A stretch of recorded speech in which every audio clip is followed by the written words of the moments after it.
En la mayoría de los libros hay un elemento fundamental y es el de la tipografía, ¿no? Sabemos que la forma no es una anécdota ni algo secundario en relación al contenido.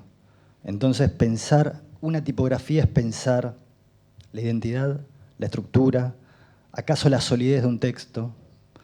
Se me ocurre que puede convertirse también en un territorio, en un entorno que nos aporta tranquilidad, elegancia, autoridad, confianza, trascendencia, espacios, líneas, uniones, valores, texturas y planos son los elementos que la constituyen. Como arte, la tipografía puede compararse con la pintura, la escultura, la música y la danza. Vivimos rodeados de páginas con tipografías, pantallas con tipografías. Nuestra vida está atravesada por las tipografías y sospecho que muchas veces no advertimos la incidencia que tiene la tipografía en nosotros, o sí.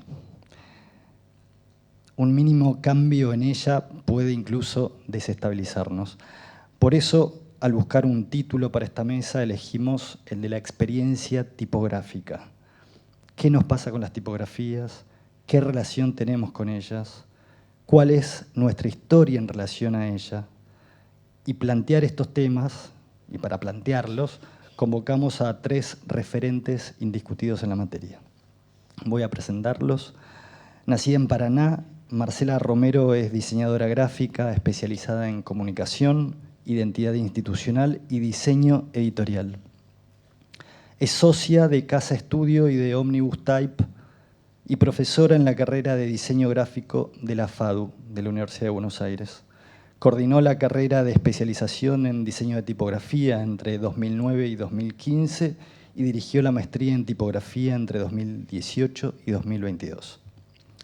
Rodrigo Cuberas, por su parte, es cordobés, licenciado en diseño gráfico y comunicación visual por la Universidad de Ciencias Empresariales y Sociales, donde se desempeña como profesor.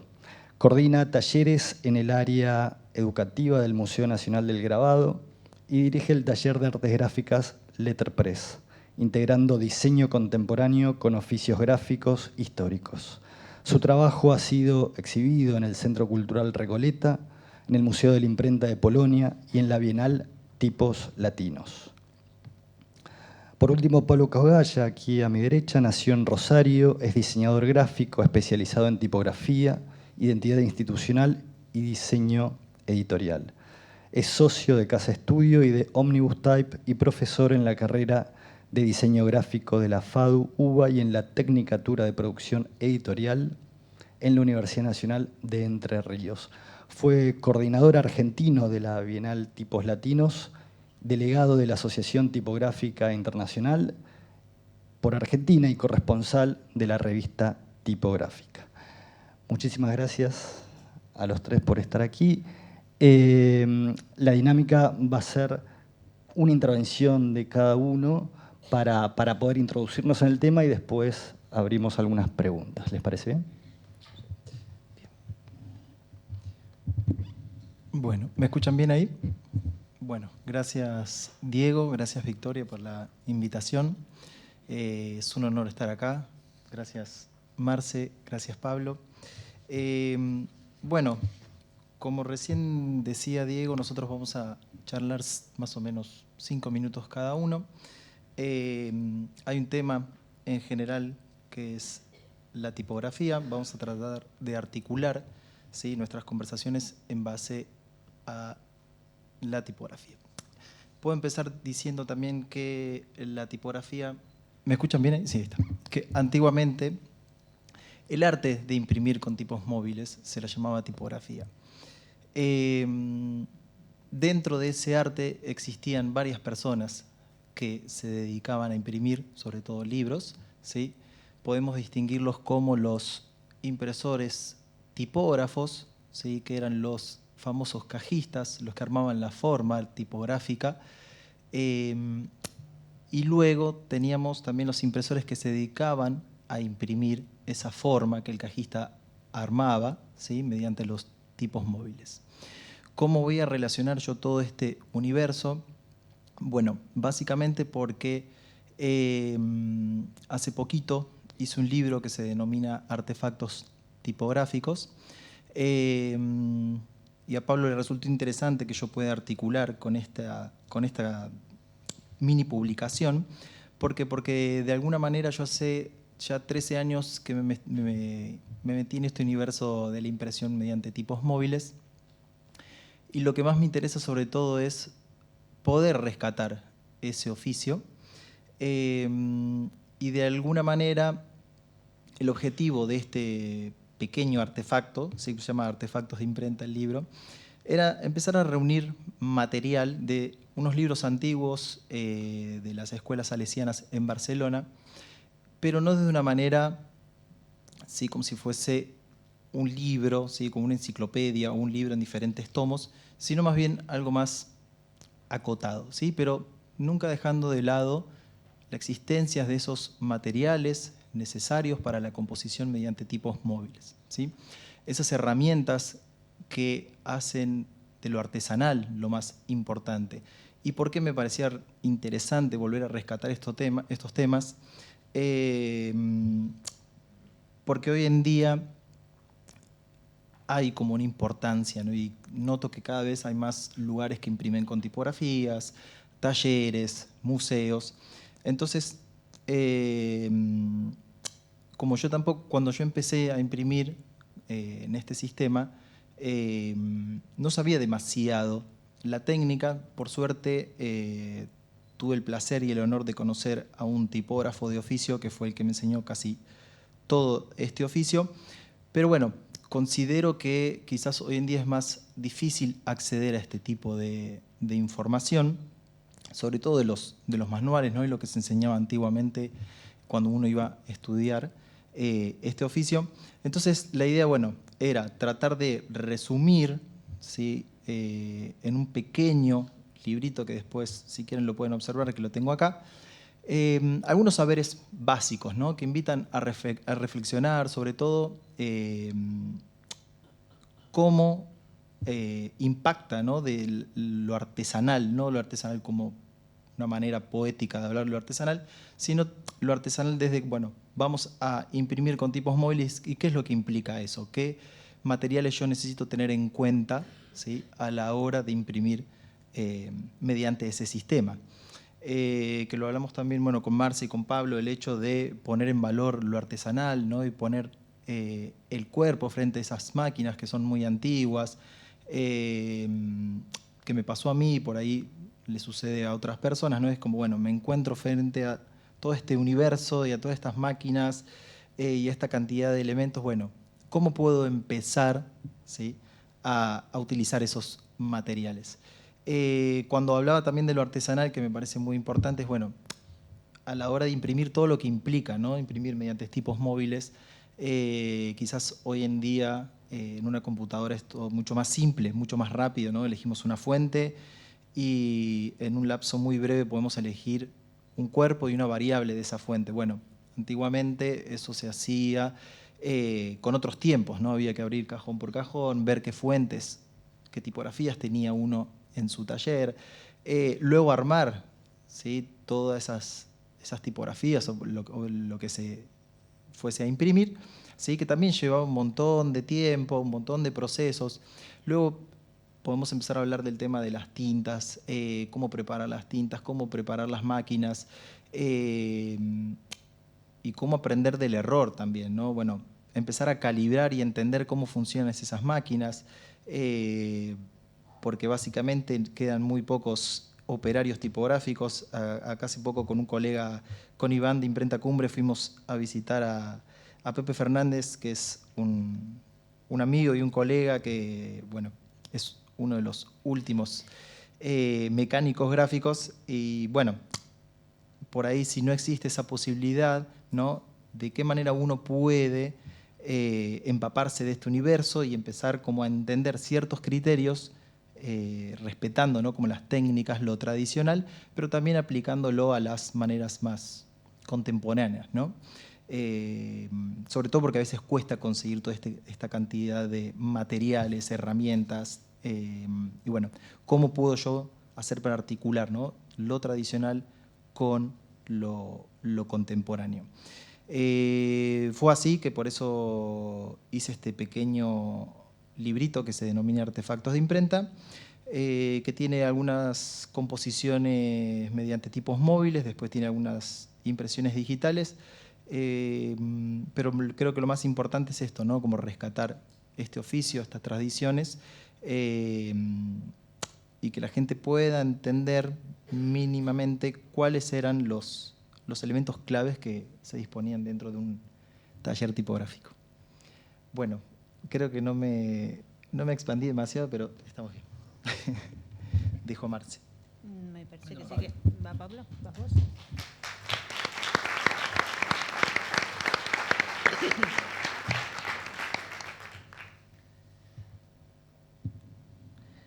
Bueno, lo que primero quiero agradecer a la organización, a Diego por moderar y a ustedes por estar acá. Lo que quiero compartir se relaciona totalmente con lo que expresó recién Rodrigo. Nosotros estamos en un proceso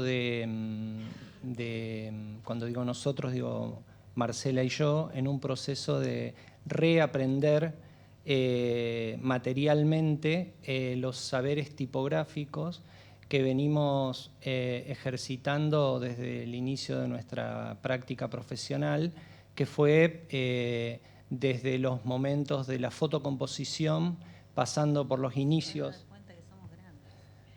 de la autoedición, y en este momento que es una expansión de ese momento, ¿no? Entonces, aunque parezca mentira, volver a ver un tipo de madera o volver a ver un tipo de metal, encontrarnos con la imposibilidad de componer alguna frase porque faltan letras o porque no tenemos los tamaños de los cuerpos o porque no podemos diferenciar una A minúscula de una O porque por nuestra edad ya no podemos ver tipografías de 10 puntos, o si es cursiva se nos confunde una G con una Y, ¿no?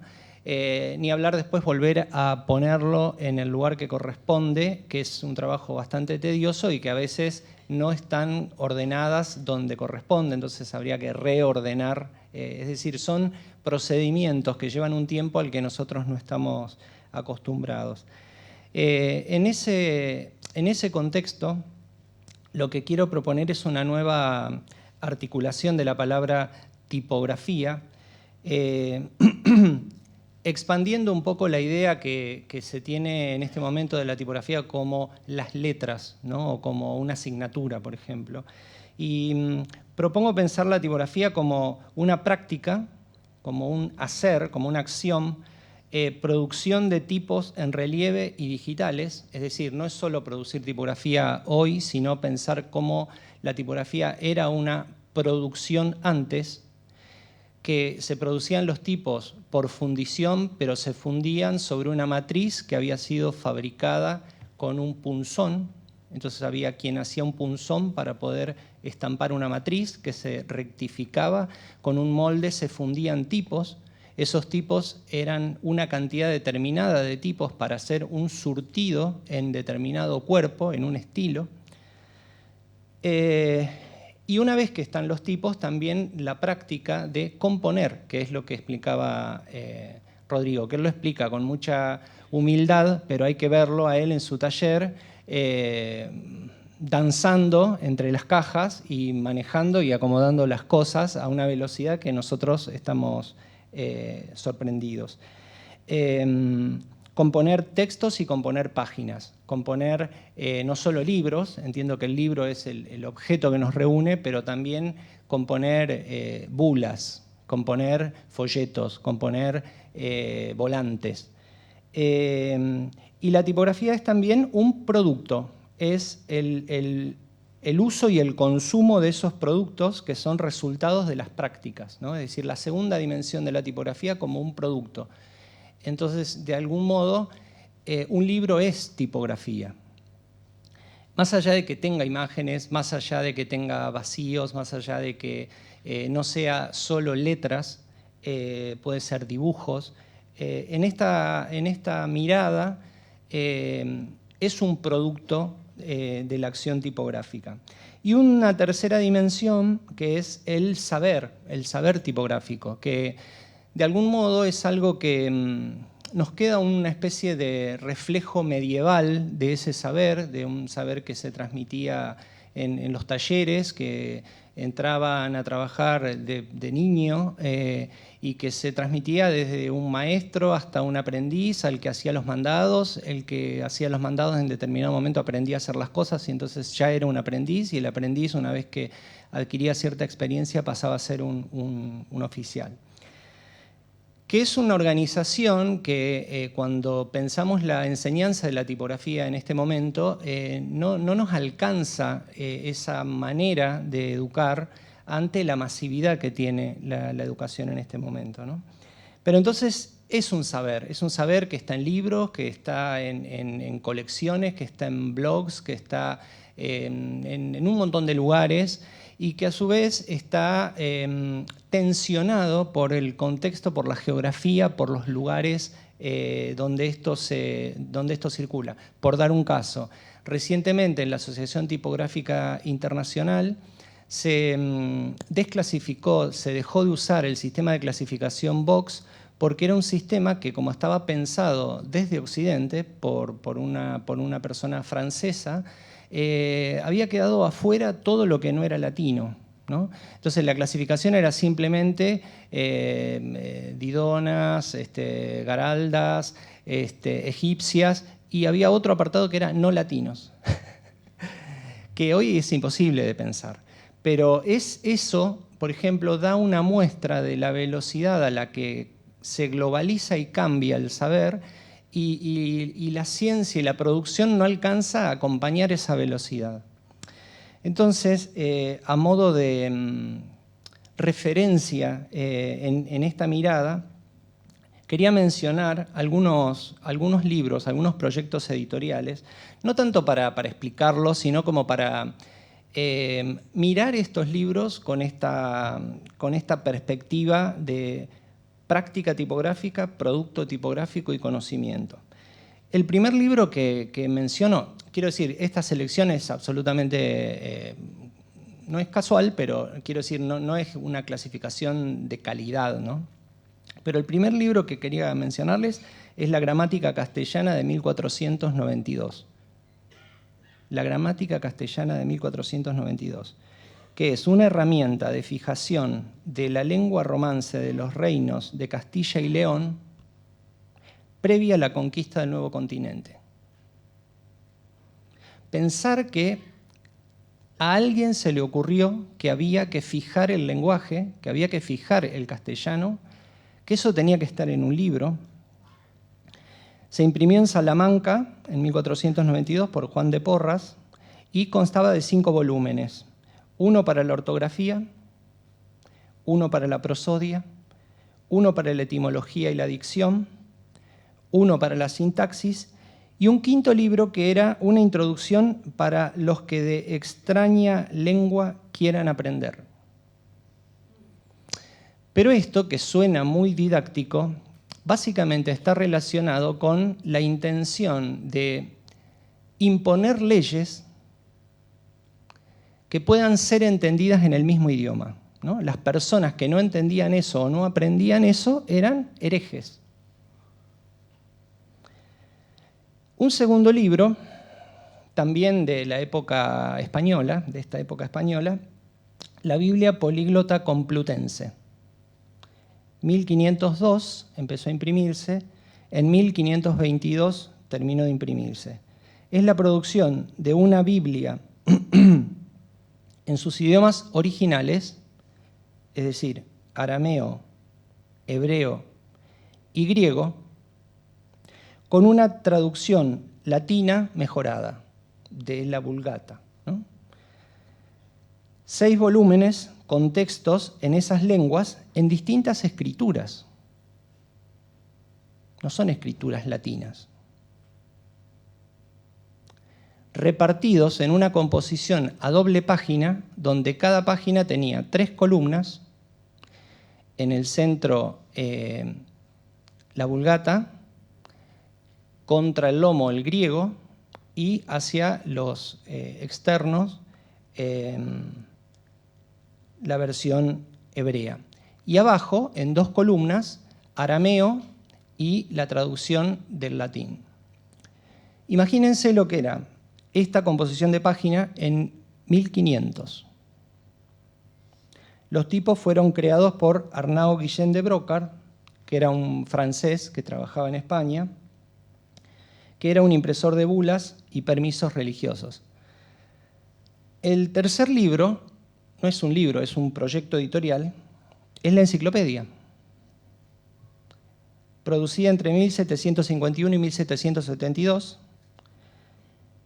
un diccionario de ciencias, artes y oficios con 72.000 artículos reunidos en 28 volúmenes en folio, impresa por André Le Breton con tipo Fournier, distribuida en medio de la Revolución Francesa.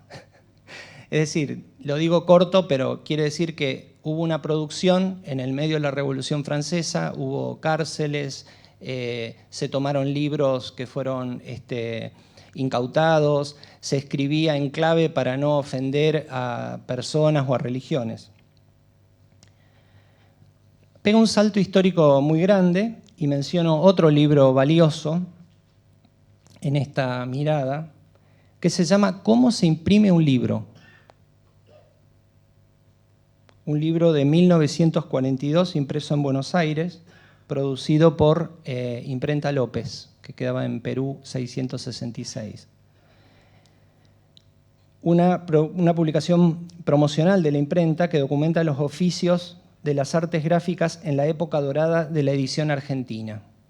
En esta época, llamada época dorada, era una época en la que Argentina, como Chile, México, recibía emigrados de la Guerra Civil Española, ¿no? Y esas personas, que muchos de ellos eran agentes que trabajaban para como sucursales argentinas de editoriales que habían quedado en España, tenían que seguir produciendo.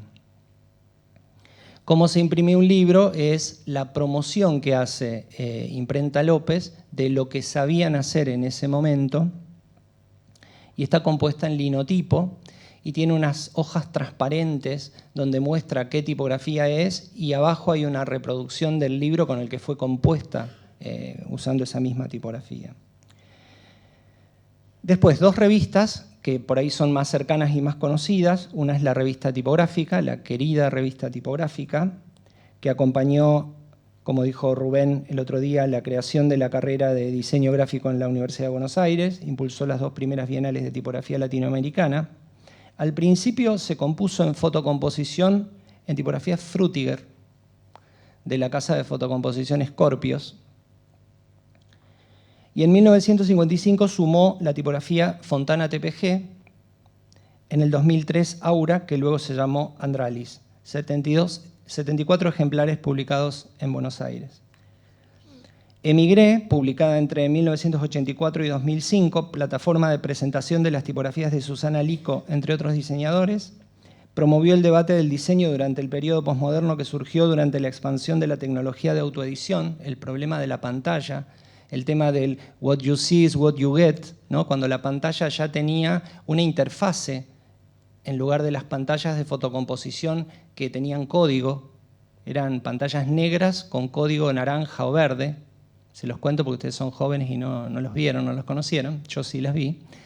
Pero ver hoy una pantalla que tiene una interfase, que tiene resolución y que me muestra lo que se va a imprimir, era imposible en esa época, antes de esa época. 69 números de Emigré se publicaron en California. Y para terminar, porque el martes, ayer vimos una presentación hermosa, el libro Para la Voz, que es un libro ruso, que es la apuesta que hizo el Lissinsky de la obra de Vladimir Mayakovsky, que está por suerte en el canal de YouTube de Ampersand, invito a que lo vean, presentado por Julio Sanz Melguizo y José Antonio Perona, que si no conocen el libro es un libro para personas que por ahí no sabían leer, que tenían poemas de Mayakovsky, que estaban compuestos de de una manera figurativa. Las palabras eran figuras compuestas con letras. Y tenía un índice donde estaba el nombre del poema con un pequeño como isotipo, por si no sabías leer, decías, comadre es la de 2 puntitos rojos. Entonces, lo curioso de esto, que ya el libro original es increíble, es que a estos españoles se les ocurrió traducirlo al castellano. Traducirlo al castellano de una manera literal, copiando la misma forma de composición, pero traducido al castellano. Copiando la manera de desgastar la tipografía. Trabajo increíble. Es decir, lo sumé ayer cuando vi esa presentación y me pareció que se relacionaba con esta misma mirada. Hasta acá.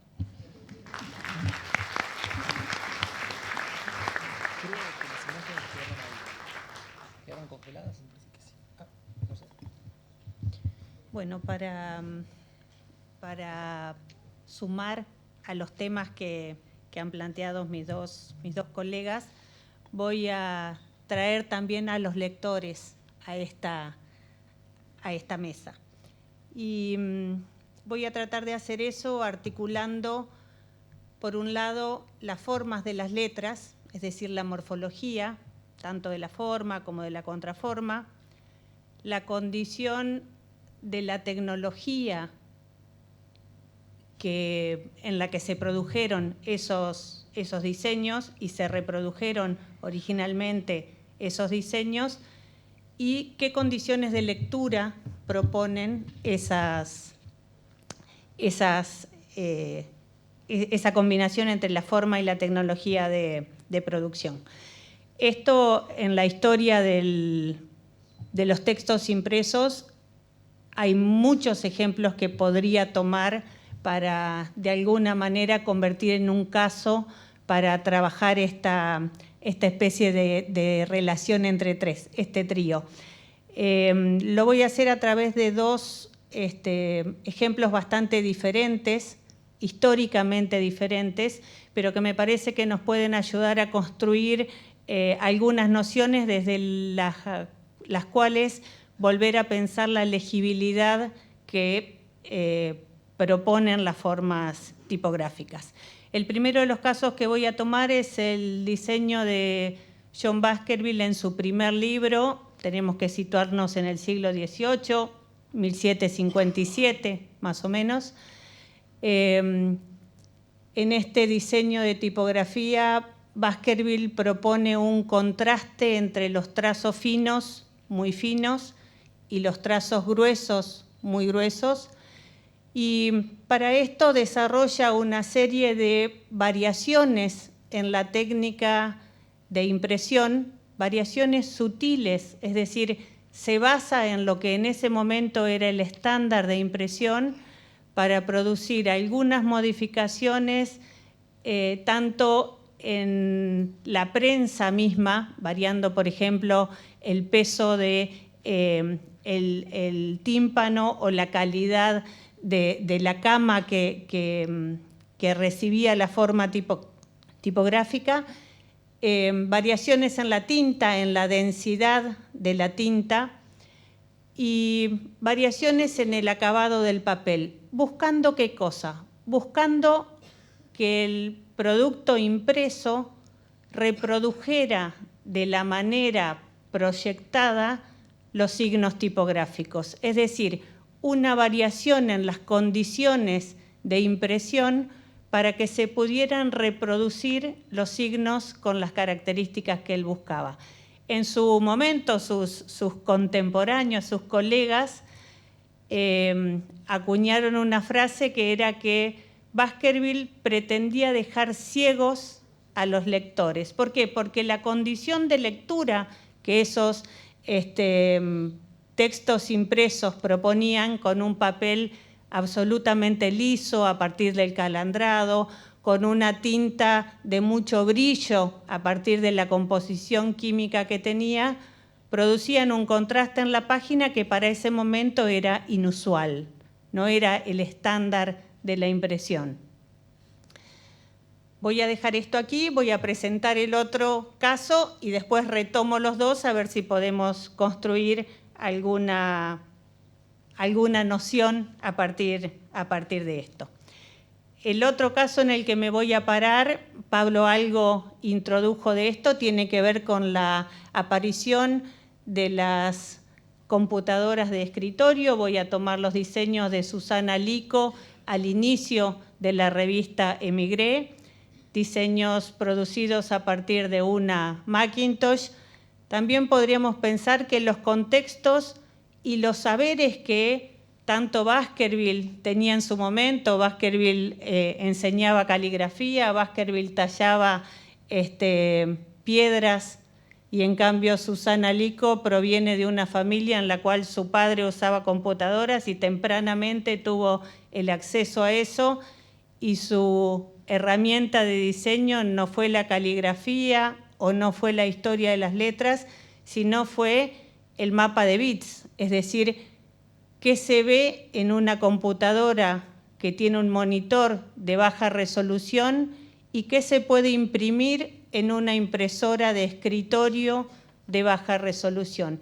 Y cuál es el diseño que permite que la calidad de reproducción, esa, la que era, baja, escasa, hoy diríamos mala, y esa posibilidad de imprimir en una impresora de escritorio también de baja resolución, no deteriorara el signo diseñado, sino que produjera el resultado final buscado a partir del diseño. Es decir, las herramientas con las cuales se piensa el diseño de la letra son herramientas condicionadas por la tecnología, pero también propiciadas por esa misma tecnología. Son otras las herramientas disponibles para ese resultado. En los signos tipográficos de ese momento de Susana Lico, vamos a ver estructuras que son más familiares a las estructuras anteriores, es decir, esqueletos de letras más familiares a los esqueletos de letras anteriores, pero una resolución del trazo, de la forma de los trazos, que es absolutamente distinta. Es una forma dentada, es una forma sin curvas, es una forma que está producida a partir de prender o apagar, o seleccionar o deseleccionar el bit de la pantalla, el cuadradito blanco o negro de la pantalla. Esos signos tipográficos cambian sustancialmente su carácter, su identidad con el tamaño, cosa que no sucedía en los caracteres diseñados por Baskerville, donde cada uno de los cuerpos tallados estaba pensado exclusivamente para ese cuerpo. Es decir, cada una de esas letras fue diseñada para el tamaño en el cual iba a ser reproducido. En cambio, en el caso de la tipografía digital, a partir de un solo dibujo de contorno puede escalarse, entonces ese perfil dentado del bitmap del bit prendido o apagado, al cambiar de escala, cambia totalmente la percepción y la identidad de ese signo. Esos signos fueron signos raros, fueron signos muy distintos, muy atípicos, de formas muy particulares. También podríamos pensar que los lectores de la revista Emigré eran lectores que tenían una cultura y podríamos pensar un gusto que estaba asociado a los valores de lo digital, de lo nuevo, de lo disruptivo.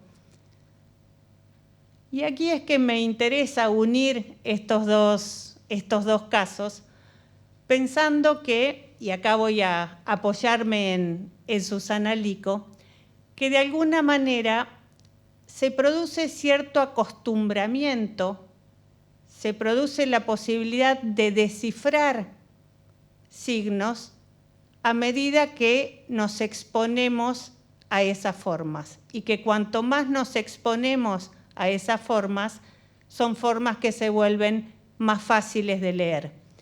En este uso de la palabra fácil, por un lado hago alusión a a la posibilidad de reconocer los caracteres y de reconocer las palabras. Y ahí podríamos pensar que ese cargo que se le hacía a Baskerville en su momento de que podía dejar ciego a los lectores, hoy es una acusación que no se nos ocurriría en lo más mínimo. Baskerville hoy es una tipografía que no le llamaría la atención por su forma a casi nadie. Se volvió normal, se volvió una forma estándar. Esa misma idea tenía Lico sobre sus signos tipográficos.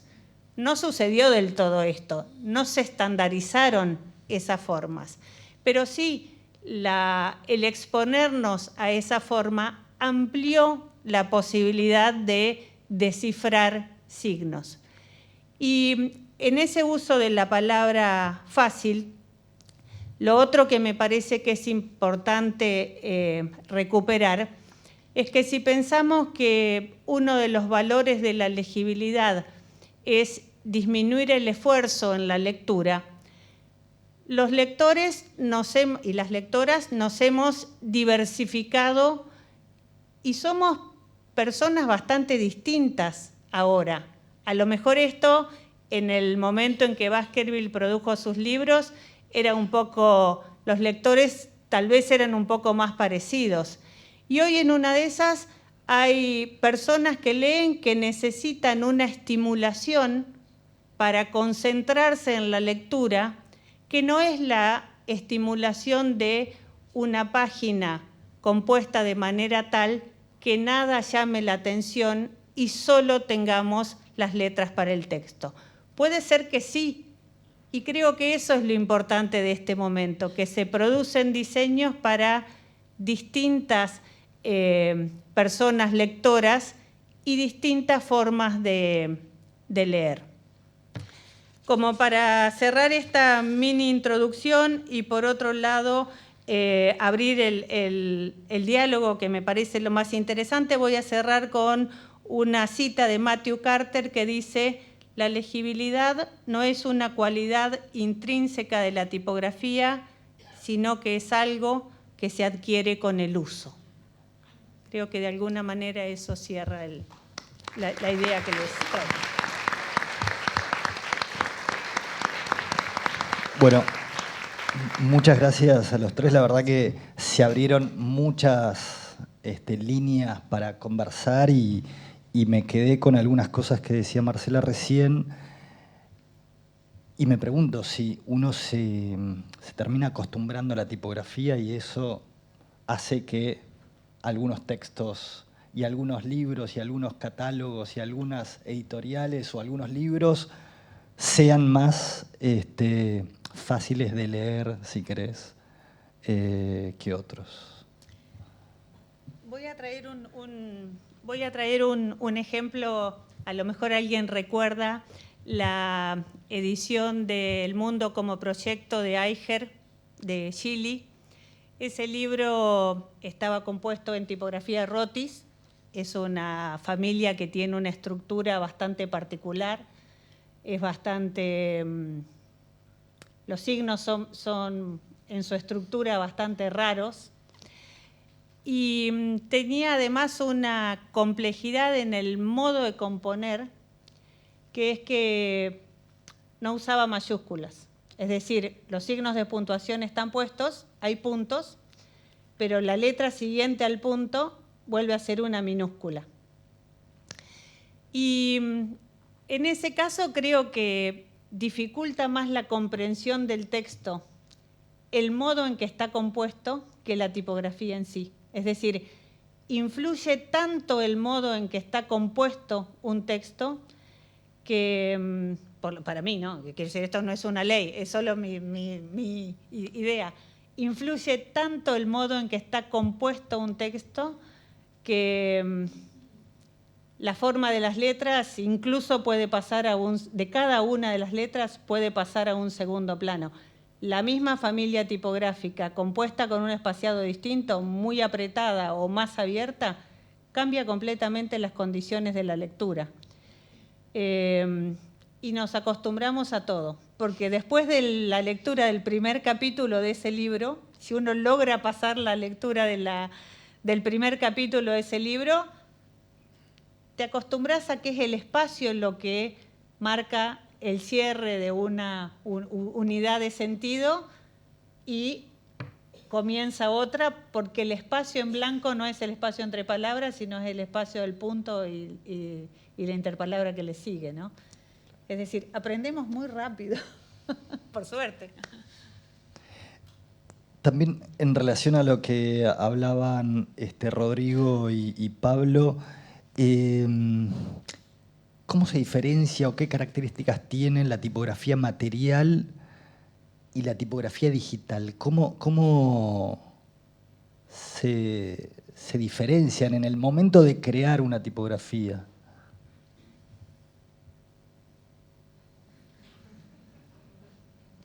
Que no sé si nosotros, público lector, somos conscientes de los cambios que puede haber. Quizás sí, pero quizás no nos detuvimos a pensar sobre esos cambios que vemos o en pantalla o en un papel.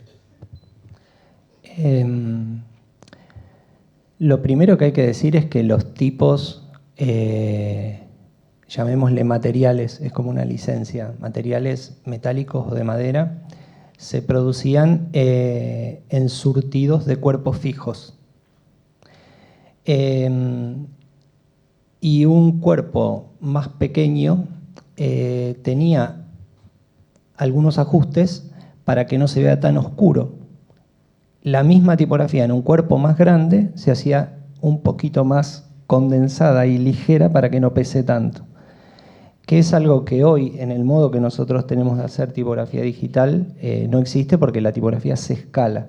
Sí existe una nueva tecnología que, mediante la variación de tamaño óptico, imita esa situación, pero hay que producirla de ese modo especial. Y la otra cosa es que los tipos materiales eran de relieve, eran en relieve, y estos son digitales. Entonces, desde el sentido de la producción, unos se producían con punzones, matrices y fundición, ocupaban un volumen, pesaban, había que transportarlos, etc. Se mostraban en catálogos de una determinada manera, y en cambio los otros se ofrecen de un modo diferente, se ofrecen de un modo digital acorde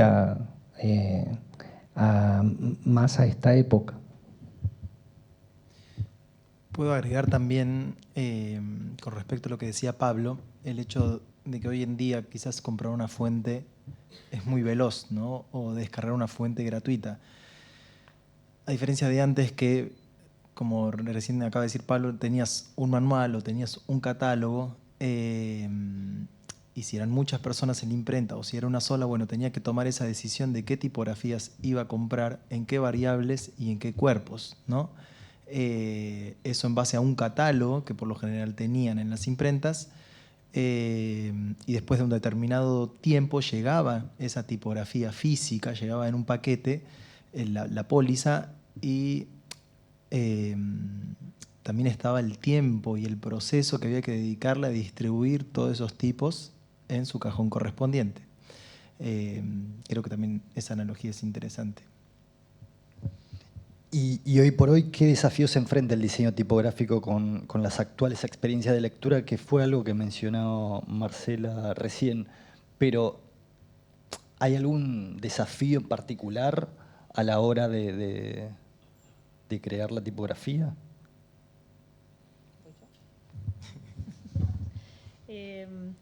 Yo diría que en este momento la tipografía digital tiene como desafío, lo está haciendo a través de la programación, recuperar refinamiento. Es decir, volver a disponer de cierto potencial de calidad que en los primeros 50 años de la tipografía digital se perdieron. Y creo que el desafío es ese, porque la diversidad de formas, la diversidad de lenguas, eso se está cubriendo, digamos, eso se cubrió con la tipografía digital. Es fácil distribuirlos, es fácil acceder en distintas plataformas, digamos, todo eso se logró. Y creo que lo que estamos haciendo ahora es recuperar calidad, recuperar refinamiento. Y creo que hay otra cosa que la tipografía digital está recuperando, que es volver a compartirse en uno de los rasgos de identidad de los productos o de las empresas, que eso con la tipografía corpórea es un poco más difícil. Es un poco más difícil. Entonces creo que ahí toma un campo nuevo también. ¿Y por qué es más difícil? ¿Por las posibilidades que te da lo digital o por...? No, al revés. Es más fácil, digamos, crear una fuente digital es algo muy laborioso y de mucho tiempo, pero que desde el punto de vista de qué hay que tener para producirlo, una cabeza que pueda pensar ordenadamente y de manera inteligente para representar los atributos que hay que representar, y una computadora que soporte un programa de edición de fuentes. Es decir, los medios de producción de una tipografía digital son muy simples, Y después la instalación de esa herramienta en las máquinas que las vayan a usar es muy simple. Mientras que para crear una tipografía corpórea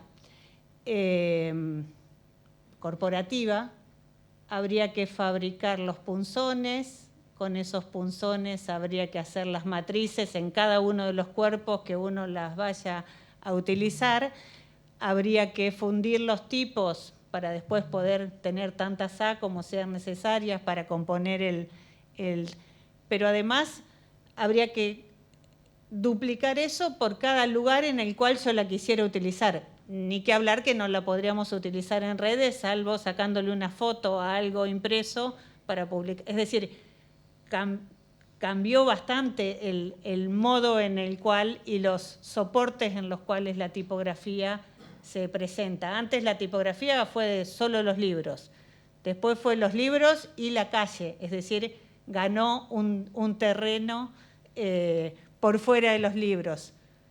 Bueno, ahora todos los medios, todos los soportes digitales que utilizamos tienen tipografía, Claro. ¿no? Sumo a esto que dice Marcela, que poniéndome del lado del usuario de la tipografía, las tipografías no se usan solas. También hay que conocer las tipografías y qué posibilidades tienen, porque en muchos casos tienen caracteres alternativos, tienen variables incorporadas, o por ejemplo las fuentes variables en un solo archivo tienen todo un eje de variación, peso por ejemplo, o ancho, y quien va a usar esa tipografía tiene que aprender a usarla, tiene que saber cómo usarla en su programa del mejor modo, en todo su potencial. Como le prometí a las chicas de Encuadernación, voy a dedicarle unas jornadas a tipografía solamente, porque lamentablemente no nos queda más tiempo y tenemos que cerrar, pero bueno, si hay una pregunta podemos hacerla del público y si no hay ninguna pregunta les pido un aplauso para ellos.